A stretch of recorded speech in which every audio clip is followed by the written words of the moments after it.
வணக்கம். எக்ஸ்பிரஸ் செய்திகளுக்காக உங்களை வரவேற்பது நான் அனிதா. மறைந்த முதலமைச்சர் ஜெயலலிதா மரணம் குறித்து விசாரணை நடத்த கோரி தாக்கல் செய்யப்பட்ட மனுவை உச்சநீதிமன்றம் தள்ளுபடி செய்தது. ஜெயலலிதா மரணத்தில் எழுந்த சர்ச்சையை தொடர்ந்து சிபிஐ விசாரணைக்கு உத்தரவிடக் கோரி அதிமுக நாடாளுமன்ற உறுப்பினர் சசிகலா புஷ்பா உச்சநீதிமன்றத்தில் ரிட் மனு தாக்கல் செய்திருந்தார். இந்த மனுவில் ஜெயலலிதாவிற்கு அளிக்கப்பட்ட சிகிச்சை குறித்த முழுமையான தகவல்கள் வெளியிடப்படாததால் இதுகுறித்து சிபிஐ அல்லது உச்சநீதிமன்ற நீதிபதி தலைமையில் விசாரணை நடத்த உத்தரவிட வேண்டும் என்று கோரப்பட்டிருந்தது. இந்த கோரிக்கையை வலியுறுத்தி தமிழ்நாடு தெலுங்கு யுவசக்தி அமைப்பும் மனு தாக்கல் செய்திருந்தது. இந்த மனுக்கள் இன்று நீதிபதிகள் பினாக்கி சந்திரகோஸ், ராகின்டன் பலினாரிமன் அமர்வு முன்பு விசாரணைக்கு வந்தது. அப்போது எதன் அடிப்படையில் இந்த மனு தாக்கல் செய்யப்பட்டது என சசிகலா புஷ்பா தரப்பு வழக்கறிஞரிடம் நீதிபதிகள் கேள்வி எழுப்பினர். அதற்கு அதிமுகவின் உறுப்பினர் என்ற முறையிலும் நாடாளுமன்ற உறுப்பினர் என்ற முறையிலும் மனு தாக்கல் செய்ததாக தெரிவித்தார். இதனை ஏற்க மறுத்த நீதிபதிகள் மனுவை தள்ளுபடி செய்வதாக தெரிவித்தனர். அதேபோல தெலுங்கு யுவசக்தி அமைப்பின் மனுவையும் தள்ளுபடி செய்து உத்தரவிட்டனர். நெடுந்தீவு அருகே மீன்பிடித்துக் கொண்டிருந்த தமிழக மீனவர்கள் 10 பேரை இலங்கை கடற்படையினர் சிறைபிடித்து மீனவர்களிடையே அதிர்ச்சியை ஏற்படுத்தியுள்ளது. புதுக்கோட்டை மாவட்டம் ஜெகதாப்பட்டினம் விசைப்படகு மீன்பிடி துறைமுகத்தில் இருந்து 280 படகுகளில் மீனவர்கள் மீன்பிடிக்க சென்றனர். நெடுந்தீவு அருகே மீன்பிடித்துக் கொண்டிருந்த போது அத்துமீறி மீன்பிடித்ததாக கூறி மணிகண்டன், ராஜேந்திரன், கலியமூர்த்தி உள்ளிட்ட நாகை மாவட்ட மீனவர்கள் 10 பேரை இலங்கை கடற்படையினர் கைது செய்தனர். மேலும் மீனவர்களின் 2 படகுகளையும் பறிமுதல் செய்தனர். மீனவர்கள் பிரச்சினை தொடர்பாக இந்தியா, இலங்கை அமைச்சர்கள் பேச்சுவார்த்தை நடத்திய நிலையில் மீண்டும் தமிழக மீனவர்கள் கைது செய்யப்பட்டிருப்பது அதிர்ச்சியை ஏற்படுத்தியுள்ளது. இந்த பிடிப்பட்ட மக்களையும் அனுப்புறதுக்கு நாங்கள் போராட்டம் பண்ணி மீண்டும் அவங்க அரசு அதிகாரிகள் ஒப்புனதுக்கு பிறகு நாங்கள் போட்டு அனுப்பியிருந்தோம். மீண்டும் போட்டுகளை அவங்க பிடிச்சு கைது பண்ணி வச்சிருக்காங்க. ஆனால் அந்த போட்டுகளையும் அந்த மக்களையும் விடுவிக்கணும். எங்களுக்கு வாழ்வாதாரம் பாதிக்காமல் எங்களுக்கு சரியான வழி பண்ணித்தரணும். இல்லை என்றால் நாங்கள் தற்கொலை பண்ணக்கூடிய சூழ்நிலை இருக்கிறது. இங்கேருந்து தொழிலுக்கு போன போட்டையும் படகையும் இலங்கை கடற்படை கைது செய்திருக்கிறது. அந்த மீனவர்களையும் படகுகளையும் விடுவித்து மீனவர்களுடைய வாழ்வாதாரத்தை காப்பாற்றி தரும்படி மத்திய மாநில அரசுகளை வலியுறுத்தி கேட்டுக்கொள்கிறோம். மறைந்த முதலமைச்சர் ஜெயலலிதாவின் 30வது நாள் அனுசரிப்பை ஒட்டி ஜெயலலிதாவின் நினைவிடத்தில் அதிமுக செய்தி தொடர்பாளர் பொன்னையன், கோகுல இந்திரா உள்ளிட்டோர் பேரணியாக வந்து அஞ்சலி செலுத்தினர். மெரினா கடற்கரையில் உள்ள காந்தி சிலையில் இருந்து ஜெயலலிதா நினைவிடம் வரை நடந்த அமைதி ஊர்வலத்தில் 500க்கும் மேற்பட்டோர் கலந்து கொண்டனர்.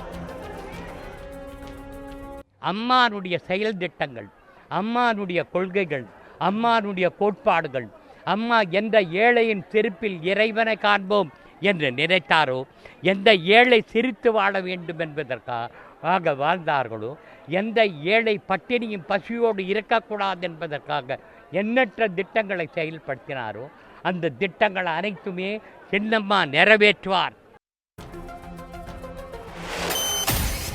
இந்நிலையில் வடசென்னை வடக்கு மாவட்ட அதிமுகவினர் சார்பில் ஜெயலலிதா 30வது நாள் நினைவு அமைதி ஊர்வலம் நடத்தப்பட்டது. மண்ணடியிலிருந்து ராயபுரம் தண்ணீர் தொட்டி வரையில் நடைபெற்ற அமைதி ஊர்வலத்தில் மீன்வளத்துறை அமைச்சர் ஜெயக்குமார், வடக்கு மாவட்ட செயலாளர் பாலகங்கா உள்ளிட்ட ஆயிரக்கணக்கான அதிமுக தொண்டர்கள் கலந்து கொண்டனர். இன்றைய தினம் எங்களால் ஈடு செய்ய முடியாத ஒரு இழப்பிலே, ஈடு செய்ய முடியாத அளவிற்கு ஒரு துக்கத்திலே இன்றைக்கு நாங்கள் அனைவரும் இருந்து கொண்டிருக்கின்றோம். அந்த துக்கத்தை உங்களோடு பகிர்ந்து கொள்ளுகின்ற வகையிலே இன்றைக்கு இந்த பேரணி, அமைதி பேரணி, நம்முடைய தென்சென்னை மாவட்ட வடசென்னை தெற்கு மாவட்ட கழகத்தின் சார்பில் இங்கே ஏற்பாடு செய்யப்பட்டு இங்கே நாங்கள் அனைவரும் நம்முடைய வடசென்னை தெற்கு மாவட்ட கழகத்தின் சார்பாக இந்த அமைதி பேர் நடைபெற்று கலந்து கொண்டிருக்கிறோம் என்பதை தெரிவித்துக் கொள்கின்றோம். திமுக செயல் தலைவர் என்ற பொறுப்பை நம்பிக்கைக்குரிய வகையில் வகிப்பேன் என்று மு.க. ஸ்டாலின் தெரிவித்துள்ளார். இது தொடர்பாக அவர் இன்று தொண்டர்களுக்காக எழுதியுள்ள கடிதத்தில், திராவிட முன்னேற்றக் கழகம் என்ற பேரியக்கத்தின் செயல் தலைவர் என்ற மிகப்பெரிய பொறுப்பு தமக்கு வழங்கப்பட்டுள்ளதாகவும், எந்த நம்பிக்கையுடன் தம்மிடம் இந்த பொறுப்பு ஒப்படைக்கப்பட்டுள்ளதோ அதற்கு நம்பிக்கைக்குரிய வகையில் தமது செயல்பாடு இருக்கும் என்று ஸ்டாலின் கூறியுள்ளார். 1000 காலத்து பயிரான திராவிட இயக்கத்தை தொடர்ந்து பாதுகாத்திடவும் வளர்த்தெடுத்திடவும் தொண்டர்கள் அணிவகுக்க வேண்டும் என்றும் ஸ்டாலின் அழைப்பு விடுத்துள்ளார். பாக் ஜலசந்தி மற்றும் மன்னார் வளைகுடா கடற்பகுதியில் தமிழக மீனவர்கள் இலங்கை கடற்படையினரால் தாக்கப்படுவது தொடர்வதால் மீனவர்கள் மீன்பிடிக்க முடியாத நிலை ஏற்பட்டுள்ளது. இரு நாட்டு அமைச்சர்கள் பேச்சுவார்த்தைக்கு பிறகு நேற்றிரவு கச்சத்தீவு அருகே மீன்பிடித்துக் கொண்டிருந்த ராமேஸ்வரம் மீனவர்களை இலங்கை கடற்படையினர் விரட்டியடித்துள்ளனர். படகுகள், GPS கருவி உள்ளிட்டவற்றை சேதப்படுத்தியும் வலைகளை அறுத்து அட்டூழியம் செய்ததால் அதிர்ச்சியடைந்த ராமேஸ்வரம் மீனவர்கள் மீன்பிடிப்பதை நிறுத்திவிட்டு பாதியிலேயே கரை திரும்பியுள்ளனர். பேச்சுவார்த்தைக்கு பின்னரும் கைது செய்வதும் விரட்டியடிப்பதும் மீனவர்களிடையே அதிர்ச்சியை ஏற்படுத்தியுள்ளது. உச்சநீதிமன்ற உத்தரவுப்படி கர்நாடக அரசு காவிரியில் தண்ணீர் தர மறுப்பதற்கு தமிழக விவசாய சங்கத்தினர் கண்டனம் தெரிவித்துள்ளனர். தமிழகத்தின் உரிமையை நிலைநாட்டிய உரிய நடவடிக்கை தமிழக அரசு எடுக்க வேண்டும் என்று விவசாயிகள் வலியுறுத்தியுள்ளனர். வடகிழக்கு பருவமழை பெய்யாததால் சம்பா சாகுபடி மேற்கொள்ள முடியாத தமிழக விவசாயிகளுக்கு கர்நாடக அமைச்சரின் இந்த பேச்சு அதிர்ச்சியை ஏற்படுத்தியுள்ளது.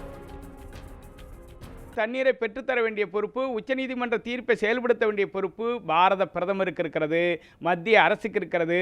மத்திய அரசு தட்டி கழிக்கக்கூடாது. கர்நாடகத்தை கையை காட்டி கர்நாடகாவில் தண்ணி இல்லை என்று அவர்கள் சொல்லுவதை உச்சநீதிமன்றத்திற்கு மத்திய அரசினுடைய கருத்தாக சொல்லக்கூடாது. எனவே மத்திய அரசு இனியும் காலங்கடத்துவையானால் மேலும் மேலும் விவசாயிகள், தமிழக விவசாயிகள் அழிவதற்கு மத்திய அரசு தான் பொறுப்பேற்க வேண்டும். வறட்சியால் பயிர்கள் கருகியதால் தமிழகத்தில் அரியலூர் மாவட்டத்தில் இன்று 2 விவசாயிகள் மனவேதனையில் உயிரிழந்தனர். அரியலூர் மாவட்டம் ஒட்டக்கோவில் பகுதியைச் சேர்ந்த விவசாயி களிய பெருமாள் தமக்கு சொந்தமான 3 ஏக்கர் நிலத்தில் மக்காச்சோளம் சாகுபடி செய்திருந்தார். இந்நிலையில் பருவமழை பொய்த்ததால் பயிர்கள் கருகின.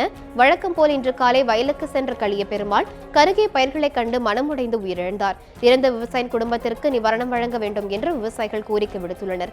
இதேபோல இரும்புலிக்குறிச்சி பகுதியைச் சேர்ந்த மாற்றுத்திறனாளி விவசாயி தர்மன் தமது விளைநிலத்தில் சாகுபடி செய்த உளுந்து பயிர் கருகியதால் மனமுடைந்து உயிரிழந்தார். திருவள்ளூர் அருகே நெற்பயிர் கருகியதால் மனமுடைந்த விவசாயி நெஞ்சுவலியால் இறந்தார். பெரியபாளையம் அடுத்த வண்ணாங்குப்பம் பகுதியில் வசித்து வந்தவர் ராஜேந்திரன். இவர் தமக்கு சொந்தமான 3 ஏக்கர் நிலத்தில் நெற்பயிர் சாகுபடி செய்திருந்தார். இந்நிலையில் போதிய மழை இல்லாததால் பயிர்கள் கருகியதாக தெரிகிறது. இதனால் மனவேதனையில் இருந்த ராஜேந்திரனுக்கு நெஞ்சுவலி ஏற்பட்டது. இதனையடுத்து அவரை அக்கம்பக்கத்தினர் மீட்டு ஸ்டான்லி அரசு மருத்துவமனையில் சேர்த்தனர். அங்கு ராஜேந்திரன் சிகிச்சை பலனின்றி இறந்தார். நிவாரணம் வழங்க கோரி தமிழக அரசிடம் ராஜேந்திரன் விண்ணப்பம் அளித்துள்ளது குறிப்பிடத்தக்கது. பருவமழை இல்லாதனால மழை இல்லாதனால பயிர் கருகி போயிடுச்சுங்க. கை பார்த்துட்டு வரலான்னு போனார். போயிட்டு போகும்போது இதுமாரி மாரடி பயிர்கள் இப்போ இதுக்கு ஸ்டான்லி இதுமாதிரி மருத்துவமனையில் சேர்த்தாங்க.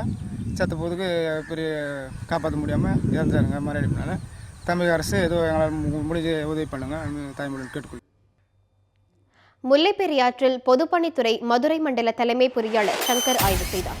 தேனி, திண்டுக்கல், மதுரை, சிவகங்கை, ராமநாதபுரம் உள்ளிட்ட மாவட்டங்களில் நீர் ஆதாரமான முல்லை பெரியாறில் 142 அடி வரை தண்ணீர் தேக்கிக் கொள்ள உச்சநீதிமன்றம் அனுமதி அளித்துள்ளது. அணையின் நீர்மட்டம் 111.10 அடியாக உள்ள நிலையில் வறட்சி காரணமாக ஓரிரு நாட்களில் அணையிலிருந்து திறந்துவிடப்படும் நீரின் அளவு குறைக்கப்படலாம் என்று கூறப்படுகிறது. இதனையடுத்து அணைப்பகுதிக்கு சென்ற மதுரை மண்டல தலைமை பொறியாளர் சங்கர், செயற்பொறியாளர் மாதவன், உதவி கோட்ட பொறியாளர் சாம் இர்வின் அணையில் ஆய்வு செய்தனர். தமிழகம் முழுவதும் திருத்தப்பட்ட இறுதி வாக்காளர் பட்டியல் இன்று வெளியிடப்பட்டது. பட்டியலில் பெயர் விடுபட்டவர்கள் இணையதளத்தின் மூலம் விண்ணப்பிக்கலாம் என்று தலைமை தேர்தல் அதிகாரி தெரிவித்துள்ளார். சென்னையில் திருத்தம் செய்யப்பட்ட இறுதி வாக்காளர் பட்டியலை சென்னை மாநகர ஆணையர் கார்த்திகேயன் வெளியிட்டார். சென்னை மாவட்டத்தில் உள்ள 16 சட்டமன்ற தொகுதிகளில் 39,87,359 வாக்காளர்கள் இடம்பெற்றுள்ளனர். இறுதி வாக்காளர் பட்டியலில் இடம்பெற்றுள்ள வாக்காளர்களுக்கு தேசிய வாக்காளர் தினமான ஜனவரி 25ஆம் தேதி அந்தந்த வாக்குப்பதிவு மையங்களில் வாக்காளர் அடையாள அட்டை வழங்கப்படும் என்று அறிவிக்கப்பட்டுள்ளது.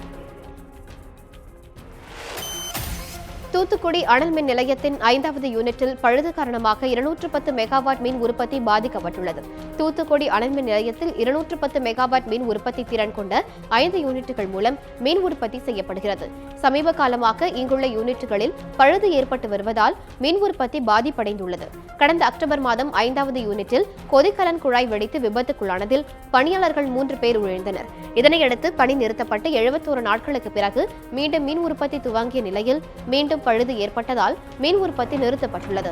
இதனால் 210 மெகாவாட் மின் உற்பத்தி பாதிக்கப்பட்டுள்ளது.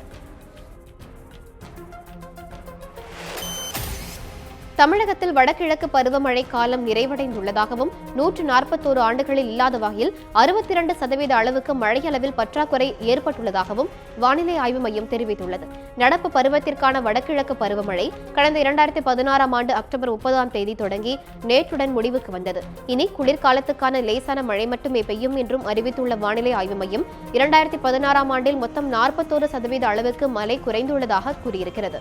வடகிழக்கு பருவத்தில் தமிழகத்தில் 44 சென்டிமீட்டர் மழை பெய்ய வேண்டும் என்றும், ஆனால் இந்த ஆண்டு மழை அளவில் 62% பற்றாக்குறை ஏற்பட்டுள்ளதாகவும் வானிலை ஆய்வு மையம் தெரிவித்துள்ளது. கடந்த 1876ஆம் ஆண்டு வடகிழக்கு பருவமழை 63% குறைவாக பெய்த நிலையில் 141 ஆண்டுகளுக்கு பிறகு இந்த ஆண்டு 62% அளவுக்கு மழையில் பற்றாக்குறை ஏற்பட்டுள்ளது. இத்துடன் எக்ஸ்பிரஸ் செய்திகள் நிறைவுற்றன. தொடர்ந்து இணைந்திருங்கள் நியூஸ் 7 தமிழோடு.